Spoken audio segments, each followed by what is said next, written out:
Now you are welcome to MTech 103, and we are going to look at how to find the inverse of a function.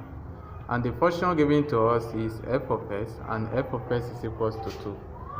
Then we are going to start with solution.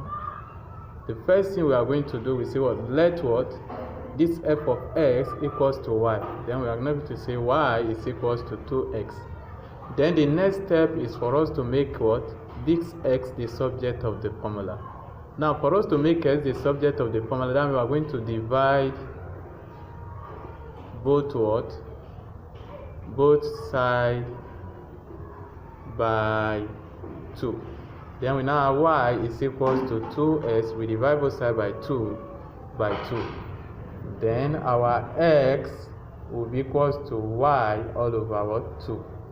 Then from there we are going to replace this x with the sine inverse of x, and we'll replace this y with x all over 2.